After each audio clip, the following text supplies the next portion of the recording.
Welcome back to the Christian and Cowboy Podcast. I'm Christian, joined as always by Cowboy. How are you doing today? I'm doing okay. How are you? I'm great because we didn't have school today because of flooding, and now we don't have school tomorrow because of snow. So I'm doing really good. I didn't have to. Thought I was gonna have to, hit the books tonight and be studying, but instead I'd get to do a podcast. Is it even snowing? No, but they're calling for it like overnight. I don't know how much, but they said some of the roads are still pretty bad too, though. They said it might snow here too tomorrow. Oh, it's supposed to snow there too. Well, first thing I think we need to talk about, since it was just yesterday, is signing day.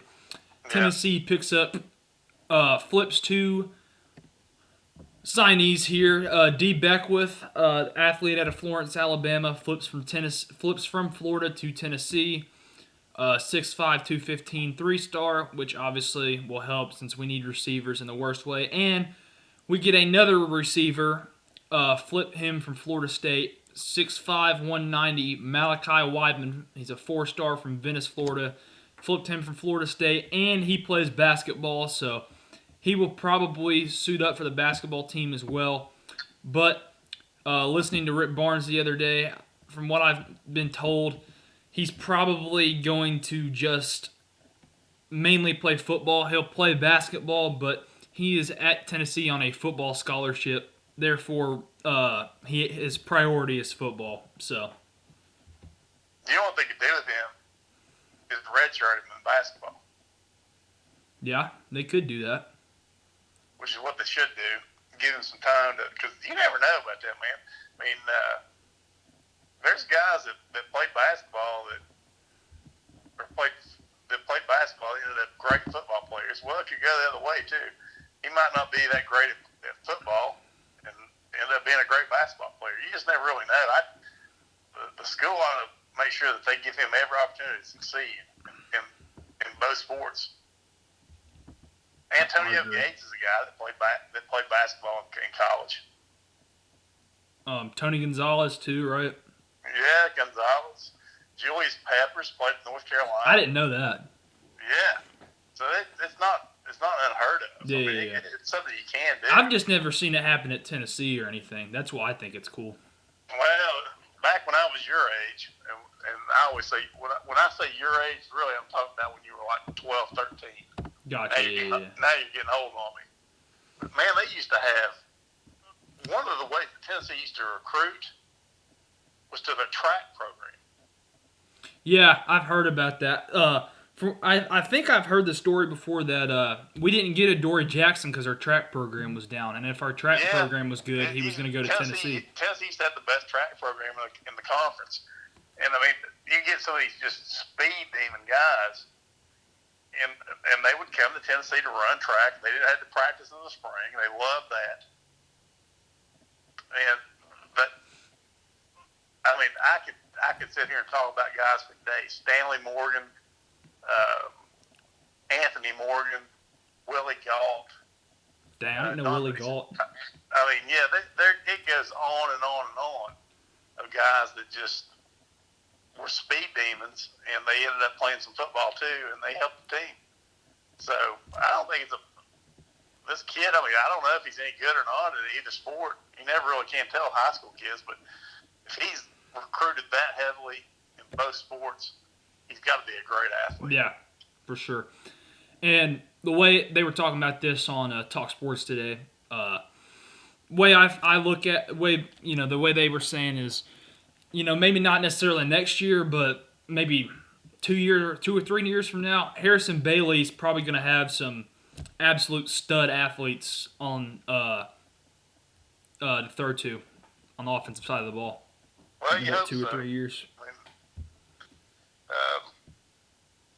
that's what it takes. I mean, you saw what those LSU receivers this year. It wasn't all Burrow. Yeah.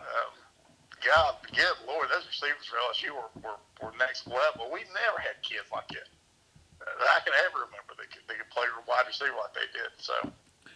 Well, as far as the class rankings, we are a Rivals podcast. We use Rivals. Don't add us. Anyways, looking at the Rivals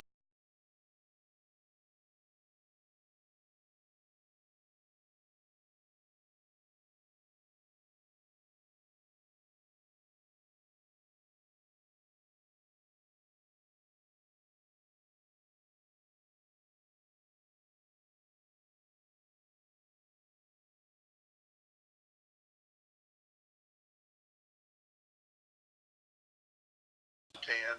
Yeah, I mean, Georgia. Your top 5 was, by the way, I didn't mean to interrupt you. Your top 5 was Georgia, Clemson, Alabama, LSU, and Ohio State. Yeah, same old crap. Yeah. It drives me. It's getting worse in women's basketball. I mean, but so what you got to do if you're Pruitt is you got to start out coaching people. Yep. Which he did that several times this year, incredibly. But you've got to get within the same ballpark, talent-wise, as what Alabama has, and what Clemson has, and what Oklahoma has, and what Ohio State. Where's Oklahoma on that list? Did you say that? No, I'm pretty sure they're like 10th. Let me try to look see if I can find it here. That's what I think I saw them at. No. Well, Oklahoma's 15th. That's interesting.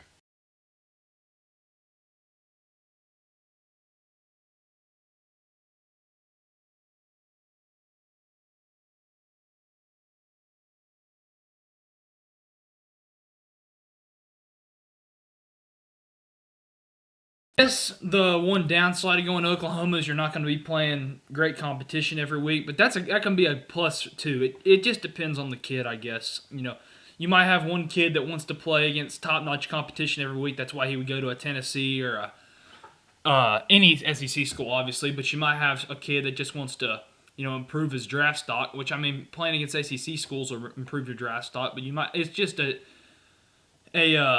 preference, I guess. Just what conference you want to play in more than anything.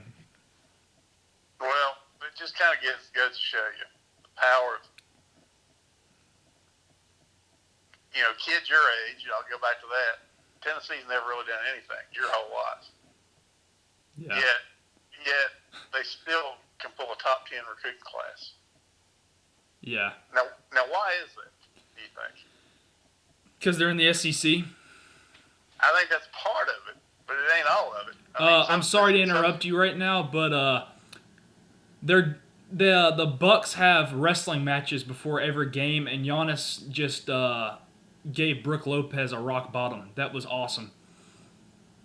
They have wrestling matches before every game? Yeah, they have a wrestling match outside the locker room before every game. It's pretty funny. You should go watch them. Anyway, go ahead. Sorry. What are they going to do if somebody breaks their leg out there or something? They have wrestling matches, Dad. They stage it. They do it just like a real show. Doesn't matter. Wrestling is real. Wrestling is, the sport of professional wrestling. That's right. Anyway, sorry, what were you saying? Well, you said because they're in the SEC. Well, so is Mississippi State. So is Vanderbilt. So is Arkansas. I mean, that ain't why. It's not just because they're in the SEC. It's because it's Tennessee. It's because they got big time facilities. You got a 105,000 seat stadium. It's just dying to be back to what it used to be, and you got to get the right coach. Do we got the right coach? Maybe.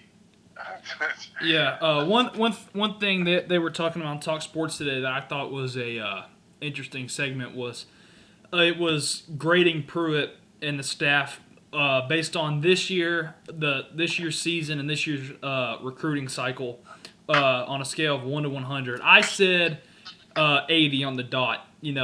If they hadn't lost to Georgia State and BYU, and got blown out by Georgia and Florida, it'd probably be more like 90 or 92 or something. Like an A- is probably what it would be. But since at Georgia State and BYU losses, obviously that's going to hurt you.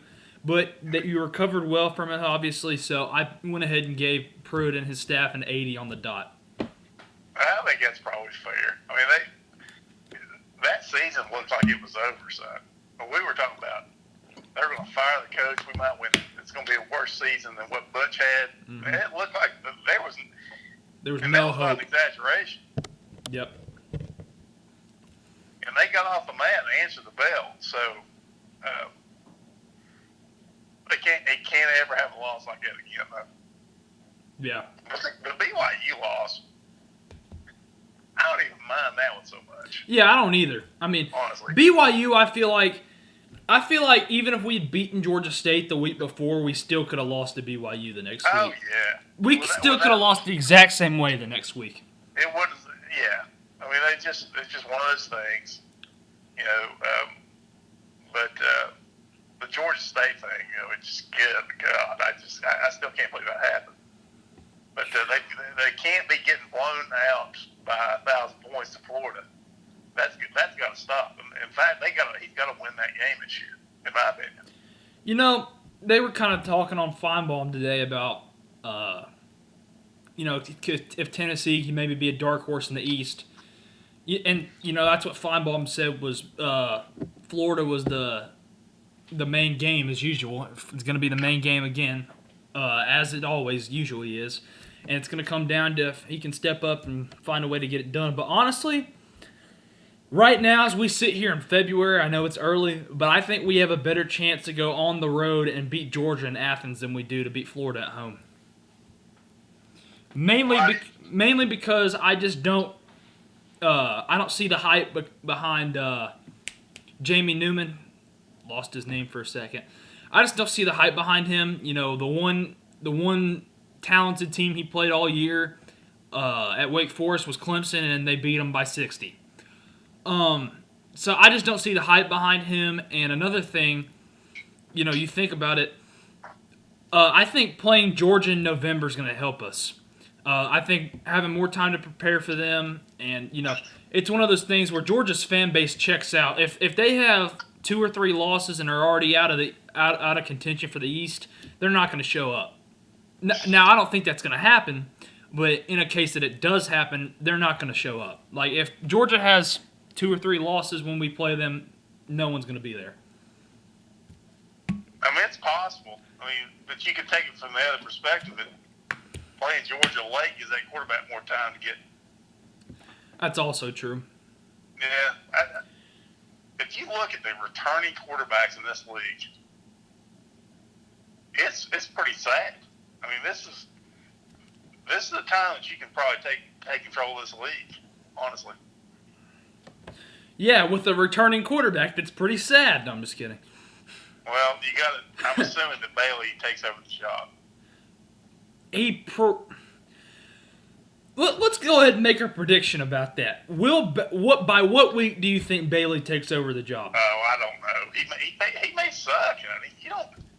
Well, I'm not saying he doesn't suck. I'm just saying, like, if he takes over the job, you know, we don't know what week that would be, obviously, but I honestly don't know right now. I think it's too early. If he's good enough, they'll be playing him with week 1. I just hope they give him a fair chance. I just gotta see him on the field right now. Yeah, and you know, it's just you got an offensive line that can protect him. You've got good running backs. You don't have experience. You might get another one if you get Zach Evans. True. Who I honestly don't even want. He's Jeremy Banks all over again. I think you got the makings of a running game to protect him early on, not where he don't have to do everything. JG is JG. I mean, he's going to do what he does, which is suck mostly. Yeah. Be inconsistent, but yeah, suck mostly. Anyway, but yeah, I think overall it was a good class. You know, if we can finish with Zach Evans, that might propel us into the top 5.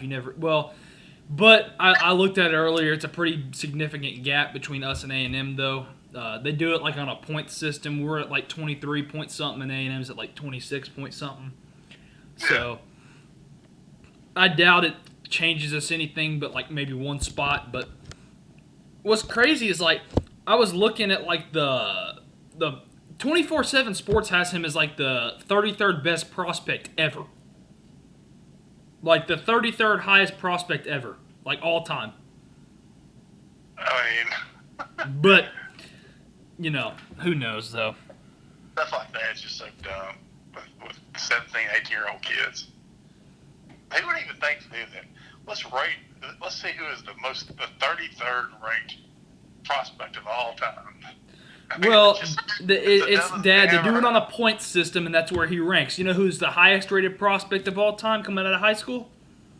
Jadeveon Clowney. That's who it was. I was going to say Michael Vick. Nah.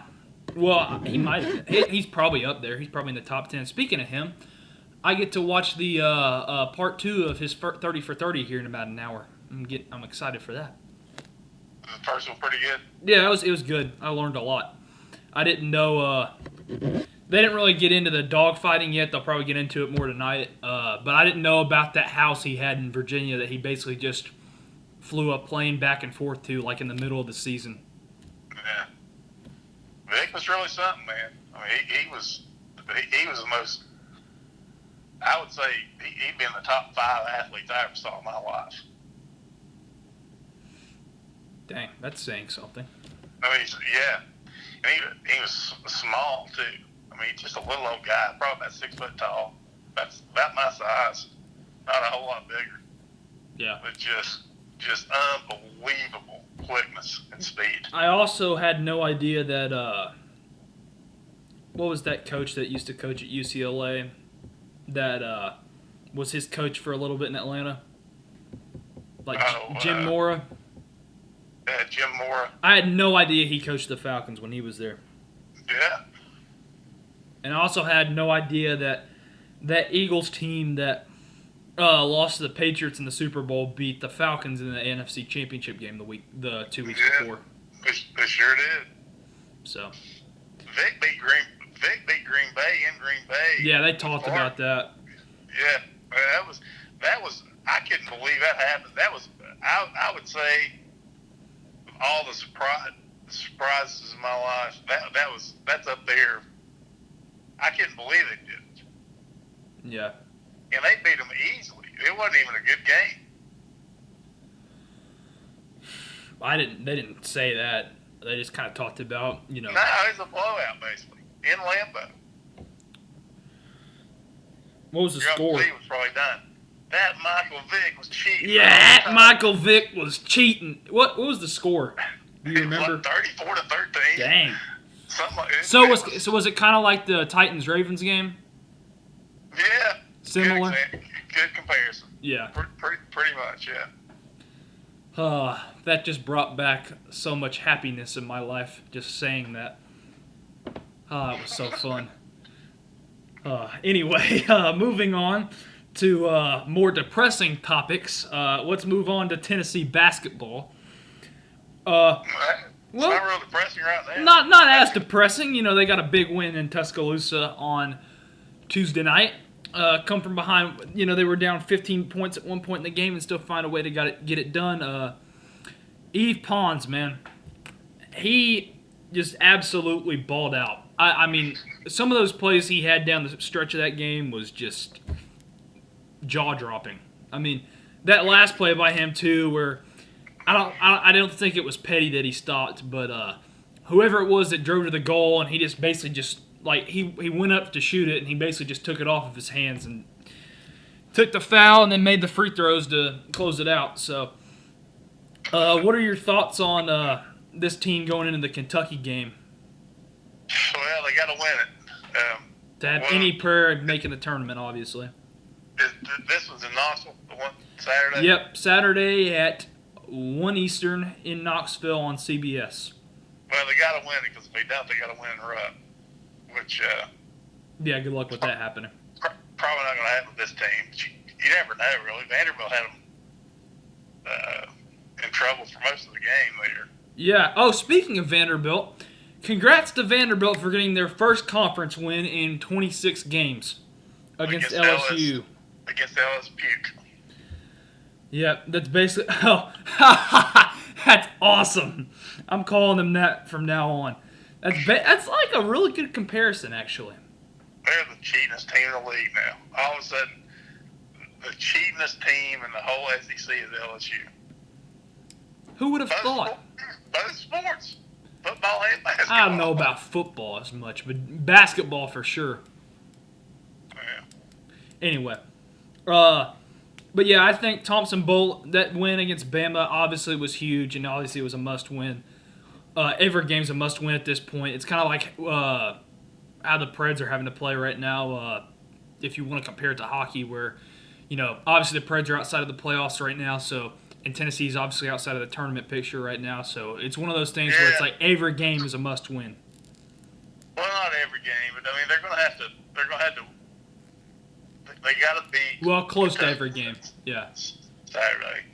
If they don't win that game, I don't really see a path. But if they win that game, then they're still alive. They got Arkansas twice. Is that right? Yes, Arkansas twice. They got to split with them too. If you do that, take Auburn. That's in Knoxville. I think you play Auburn twice, you play Kentucky twice, and you play Arkansas twice. I think you have to split two of them. You play all three of them twice? Yep. I'm pretty sure. Let me double check real quick. I'm almost positive you play all three of them twice. How would you not played any of the teams already? I'm pretty sure. Let's see. There's Kentucky once. There's Arkansas twice. There's Auburn once. And there's Auburn and Kentucky again. Yep, we play Auburn, Kentucky. We play Auburn, Kentucky, and Arkansas all three twice. Oh, my God. Well, I mean, it sets up for us to get in the tournament if we get wins, but if we get losses, bye-bye. Yeah, I mean, you got to split those games. Somehow. I think you got to split with two of those teams. You got to split with all three. You got to get 3-3 in those games. And then who else was left? Good Lord. Who else do we play? You play Florida at home. I know I saw that. You got to win that game. So that's for sure. Obviously. Yeah, that is a must-win. You play at Carolina. You got to find a way to get that one. And then you play Vandy at home. You got to find a way to get that one too. I think you can go 5-4 there. And then you got to win a game in the SEC tournament. That gets you to 20 wins, I think. How many games they won? 12 or 13? Pretty sure the record's 12-9, 13-9. 13-9. So if you win 5, you go 5-4. It's going to be tough. I mean, yeah. That puts you at 20-13, I guess. I mean, honey, this team is it's very poorly constructed, a very flawed team. Yeah, I mean, that puts you at like 20-13, though, right? Yeah, it would. Yeah, I mean, you'd have a chance. You'd have a chance if you did that, but I mean, I remember like one year. I don't remember if it was 15 or 14, but like Vandy got in the tournament. Like they weren't even in the first four, but they got in the tournament with like 15 or 14 losses as a 9 seed. And the reason they were evaluated like that is because they beat Florida 3 times, and that year Florida was like a 3 seed. Right. Yeah. So that's what big wins does for you, even if you have that amount of losses. Well, for now, the games still matter. Yeah. So that Kentucky game is huge. If you win that game, there's a lot to play for if you win Saturday. For sure. What time is that thing? Let's see. 1 year time. Oh God. So I'd rather be at 9. Sort of like a football game. Yep. 1 o'clock CBS national TV. Oh yeah.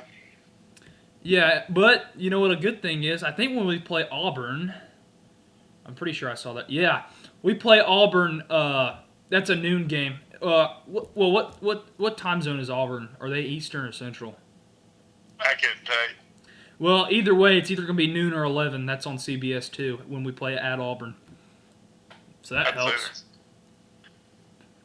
But that honestly probably won't even matter because, I mean, I'm pretty sure that's what time we played them last year, and we all know how that went. Well, hear me out here. So let's say you get swept by Kentucky. Okay. Split with Auburn. Okay. Sweep Arkansas. Which ain't going to happen. But. You present an interesting dilemma. No, I'm just kidding. Yeah, I mean, I guess you'd still have a chance if you did that.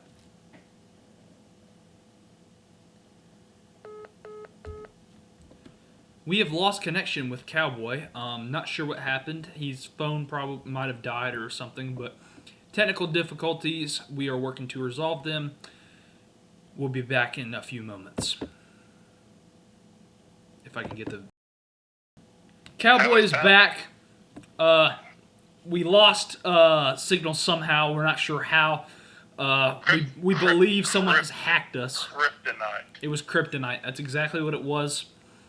Lex Luthor hacked into our phone system. You know, even though we just talk on speakerphone, which is really advanced, he somehow found a way to hack into it and disconnected us. Anyway, moving on. So yeah, we were talking about. You think you said sweep Arkansas, lose both to Kentucky, and split Auburn. Yeah, you're still in the conversation because you're competing with Arkansas and Florida. You're not competing with Kentucky and Auburn. Yeah. They're in the tournament. Yeah. Florida and Arkansas is not. So you got to win that Florida game. I think if Arkansas keeps winning, they probably are. But well, probably yeah. But if they get swept by us, all of a sudden they're on the boat. I was about to say we didn't play LSU this year, but yeah, we did. Never mind. I forgot that was like the first conference game. I think that was a big break for us getting in the first conference game of the year. But I don't know. I think it would have been a break to get that game at home. But we did get it at home. And they beat us by 20 points at home? No, they didn't beat us by 20. They beat us by like 9. Remember that was Santiago's first game? Oh, yeah. That was like the first conference game. And I still don't see what the big deal is about him. I mean, he comes and goes. It's like Josiah. Josiah does that too. He sees the floor well. I mean, he's a really good passer, but that's all I see. He gets raped on defense all the time. I think it'll be interesting. I honestly, it looks like Pons is playing himself into maybe getting to leave school early. But, you know, we'll have to see how that ends up going. But I don't know. I'd say he'll stay next year right now. But if he keeps, you know, putting up these performances like he did at Kansas and like he did the other night at Bama, he's definitely going to play himself into getting drafted next year, I think. Yeah, maybe. He's a great athlete, that's for sure. Has an NBA body. Yep, that's for sure. Just looking at a little bracketology right now. Baylor is the number 1 overall seed in the latest bracketology. Gonzaga, number 2 overall seed. If I can get the thing to load, there we go. Kansas, number 3 overall seed, and then the number 4 overall seed, if I can click on it. Wow, okay. There we go. Is San Diego State. Yeah, I keep forgetting that San Diego State's the only undefeated team in college basketball right now. They're at 23-0. It's impressive. Yeah. I don't care who they're playing. Yeah. It's hard to get undefeated no matter who you're playing. Let's see. I'm just looking at some of the teams here. Interesting to see Northern Iowa here as a 10 seed. Colorado as a 6. Purdue and Memphis are in a play-in game right now.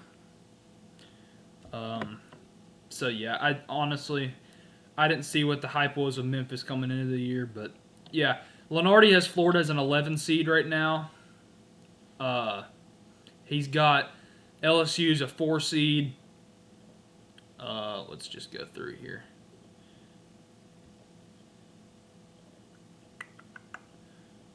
That's interesting. USC is the Pac-12 is a lot better this year.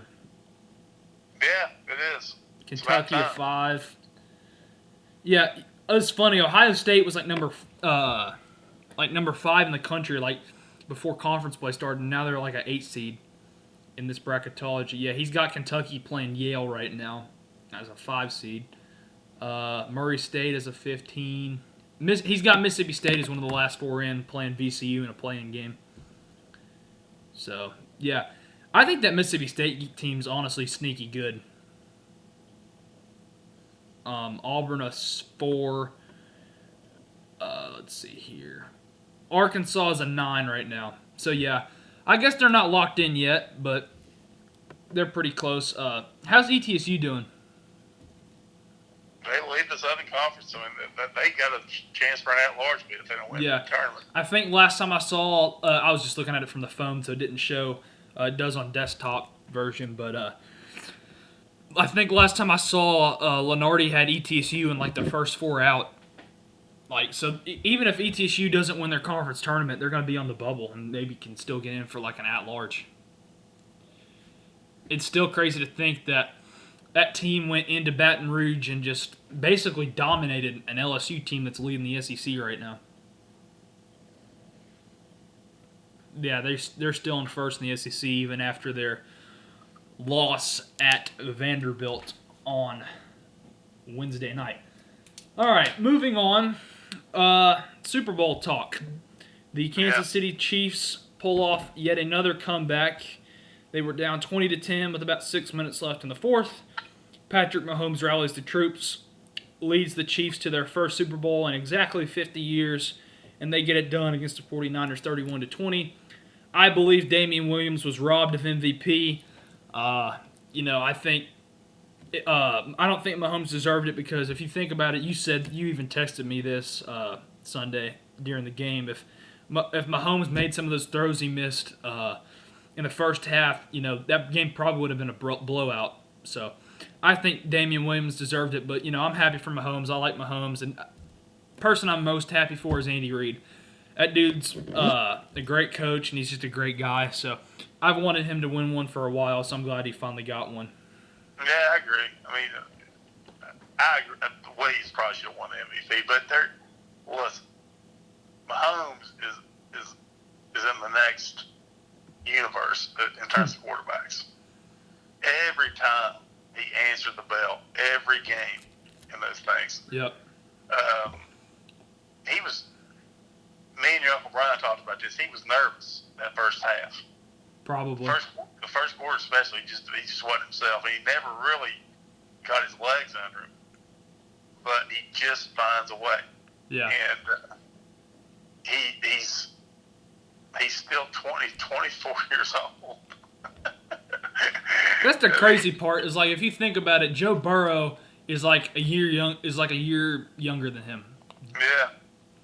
Well, sometimes that happens. I mean, Burrow had never got a fair shot to at Ohio State. I mean, Mahomes is. I said this. I told you from way back. We go back 2 years ago. I said. You mean when he got drafted?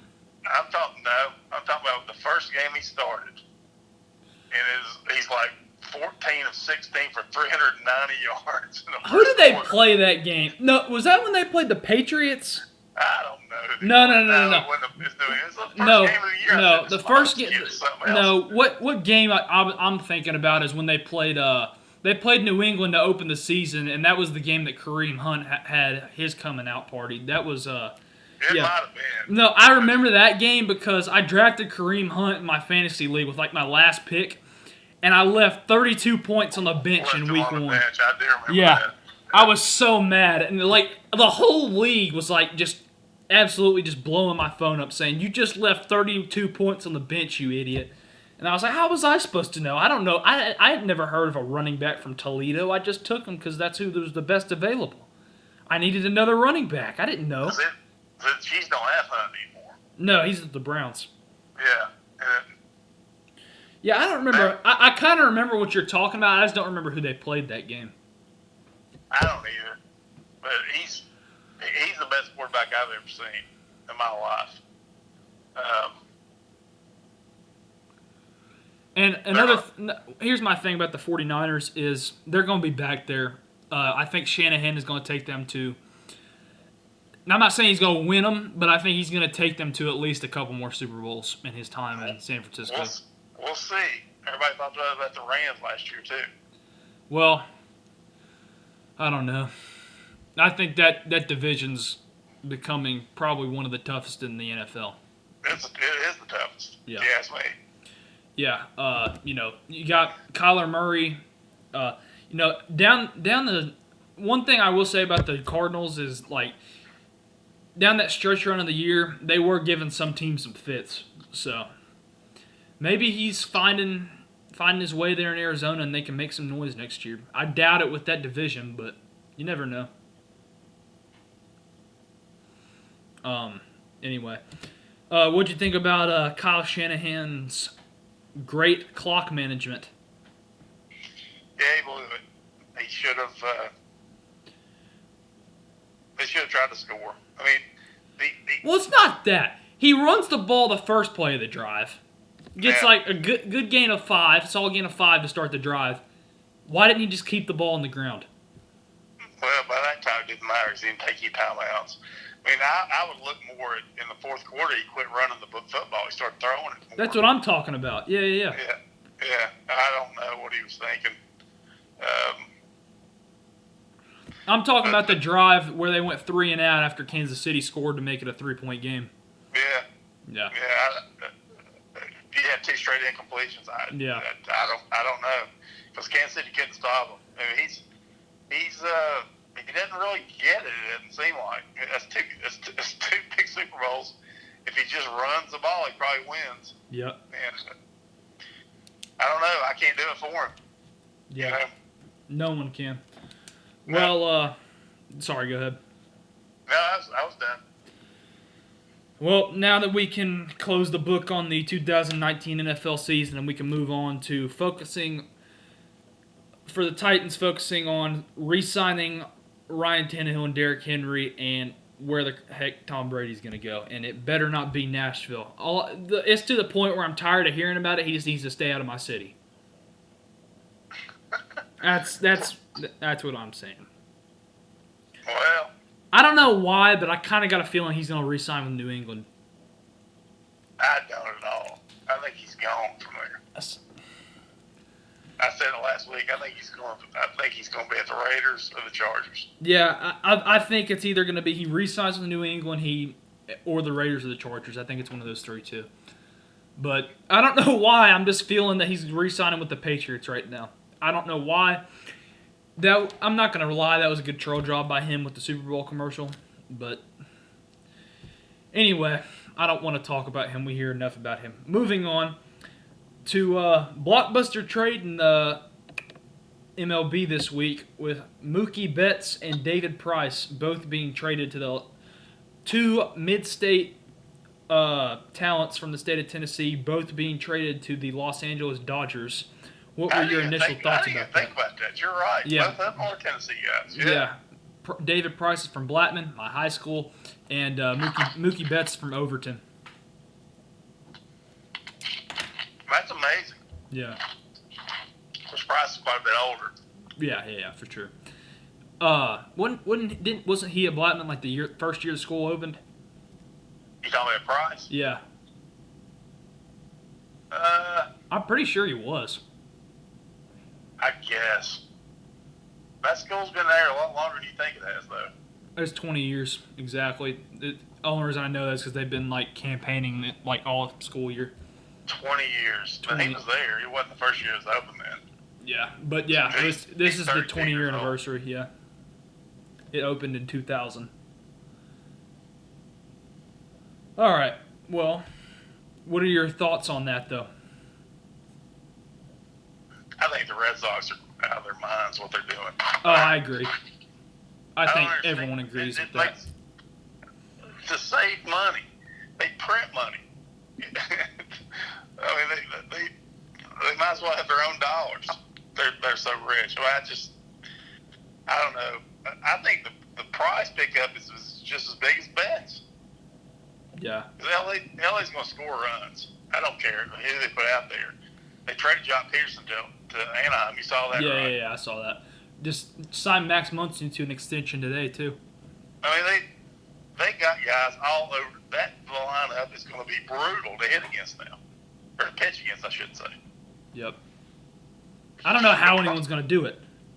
If LA doesn't find a way to get it done this year, they never will. Well, you just never know, man. I mean, you got to have pitching, and that's why I think Price is big. They have pitching. What they need is... No, I'm just kidding. Well, Bueller's your ace, and then you got 2 old guys in Kershaw and Price. Can they be your second and third starters? And I'm pretty good with Price or Kershaw going out there and taking the ball into game 3 against anybody. Yeah.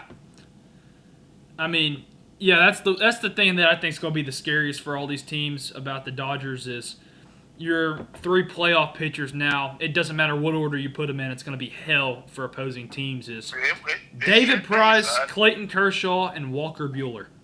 It should be. As long as they don't get hurt. Which guys that age, they could. But if they stay healthy, I mean, that's going to be a tough out for anybody. Yeah. It's LA. They are anyway. Yeah, I agree. Well, anything else about that? No, I'm looking forward to it. I am too. I'm looking forward to baseball this year. I think my other team, the Reds, I think they're gonna possibly make some noise this year. So I'm looking forward to baseball now. NBA trade deadline was today. This is all you. Okay, I got you. I actually was able to keep up with all of it today since we didn't have school. I'm mainly going to talk about Grizzlies moves. Obviously, probably the blockbuster trade of the day was D'Angelo Russell being traded to Minnesota.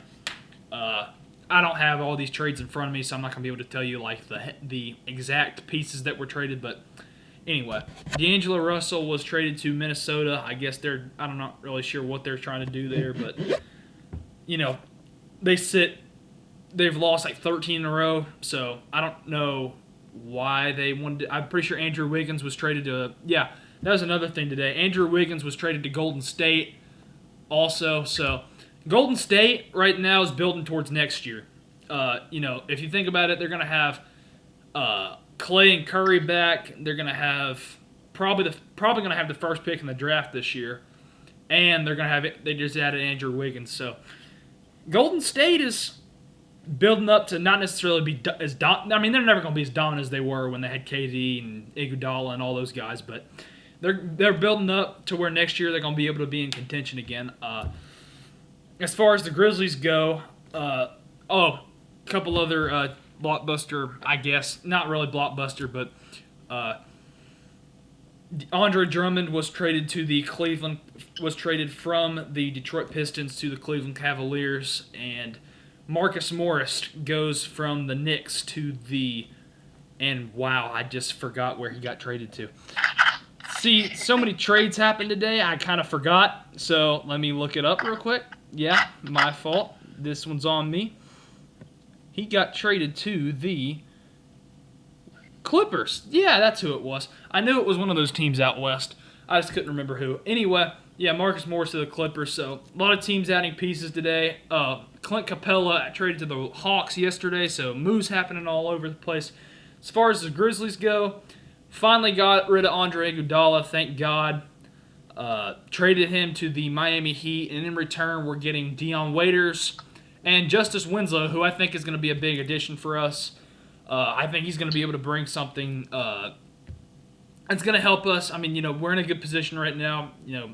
We had the 8 seed by 3. We're 3 games over Portland for the 8 seed right now, so obviously in a good position, but I think this helps us even more trying to lock up that playoff spot. Couple more pieces added today, and Jordan Bell and Gorgie Dang also. So Grizzlies definitely building for this stretch run of this year, and trying to lock up that playoff spot. So, and Grizzlies front office right now is being seen as one of the best in the NBA right now. So making a lot of smart moves from what I've heard. So do you have any piece of analysis that you can add to any of this? No. I think Iguodala should have probably. I don't know why he didn't want to play in Memphis, honestly. I don't either. I mean, that's an up-and-coming team, and they're in the playoff race. They're not going to win it, but he's not going to the Clippers. I mean, there's only 3 teams going to win this thing. The Clippers, the Bucks. The Lakers, yep. The Lakers. It's one of those 3. Maybe the Celtics, but I doubt it. Yeah, I mean, he wasn't going to get together any of those teams. So what he needs to just. Miami's actually not. I don't know if you realize this, but Miami's like the 3 seed in the East right now. Really? Yeah, I'm pretty sure. Let me look at the standings. I know that last time I looked, they were like the 3 seed in the East. I think they're sitting at like 37 and no, that's not. I haven't played that many games yet. It's like 20 something. No, they have. Yeah, Miami's 34-16. They're the 4 seed in the East. First is Milwaukee. Milwaukee's 43-7. Second, Toronto. Toronto is the 2 seed right now. That is interesting. That 37-14, and then Boston's 3rd. I think it is too. Without Kawhi. Yeah. Yep. So I think NBA playoffs are going to be pretty interesting this year, and really just this second half of the NBA season is All-Star game should be pretty fun this year too. And then finally, we'll close out with some Nashville Predators talk. You might be able to give a little bit of insight on this. Probably not much current, but you can try. Currently, the Predators sit in the wild card race. They are currently 3 points out of a wild card spot. And the team that they're 3 points behind, they play on the road at tonight. As Terry Crisp would say, the Calgary Flames. So big road trip the Preds are on right now, playing against all these Canadian teams. And started on Sunday. I was thinking about when they played the Jets on a Sunday earlier this year. Started on Tuesday night, getting an overtime win in Winnipeg over the Jets. Mikael Granlund with the game winner in overtime. That was a big win for them to position themselves with, the Jets, the Flames, the Oilers, and the Canucks is this road trip. Predators play the Flames tonight at 8 Central. So that's obviously going to be a big game. It's like I said earlier, at this point for the Preds, every game is a must-win. So they got to find a way, I think, to at least win 3 out of 4 of these games. All of these teams, except maybe the Canucks. I'm pretty sure the Canucks are like first in the Pacific right now. They are. I'm looking at it right now. Okay. Yeah. Canucks are first in the Pacific. Yep, they are. So, except for the Canucks, all these other teams you're playing on this road trip are right there with you, so you got to be winning these games. Edmonton's at 62 points, so they're not really with you as much, but yeah, you gotta find a way to win tonight. Tonight's probably the most important. Tonight and Winnipeg were probably the 2 most important games of the road trip. You got to find a way to win tonight. I agree. I mean, Arizona's in there too. Yeah. Yeah. Yeah. Did you say them? Oh, you mean like in the wild card, or are they on that road trip? Or I don't know, but they're in the wild card. Nashville was 4 back. They're 3 back of Calgary and 4 back. yeah, that's what I was looking at. Yeah, they're 3 back of Calgary. So Arizona's the second wild card right now. I see that now. But yeah, let's see. Boston Bruins with the most points in the NHL right now, playing great hockey as usual. They'll be in the Cup race come April once again. But yeah, Predators got to win tonight to stay level with Calgary and the rest of these teams vying for playoff spots. So what division the Preds in? The Central or the Central? Pacific? Central. Yeah. Yep. And they're way back. I mean, the wild card's the only chance they got. Yeah, and the other thing for the Preds too is you have got to start winning at home. I mean, You have got to. I'm pretty sure the Preds are like just above 500 at home this year. Yeah, That is ridiculous. I'm pretty sure they've probably lost like 3 out of 4 at home recently, and you're gonna have a stretch like I said last week where you got like 9 home games in a span of like 3 weeks. You got to win a lot of those, man. So hopefully this all goes well for Nashville and they can find their way into the playoffs. But anyway, do you have any insight for this? No. No, I think you got it pretty good. I mean, but they got to start winning, period. Yeah. And it started in Winnipeg, but definitely you got to find a way to win tonight. Tonight's a huge game. I would agree. I think it is too. You need to get 2 points out of this for sure. Yeah.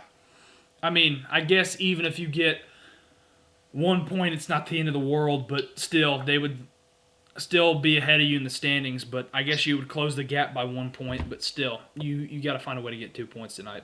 I agree. Well, got anything else you want to talk about before we head out? This was a pretty long episode, right at 50 minutes. A little bit long, but that's okay. Yeah, I think it was a good episode. So, hope you guys enjoyed it. Anything else you want to say before we head out? No, that's it, buddy. I got you. All right, well, hope you guys enjoyed it. like, leave a comment, subscribe, do all the good stuff, and we'll talk to you again later.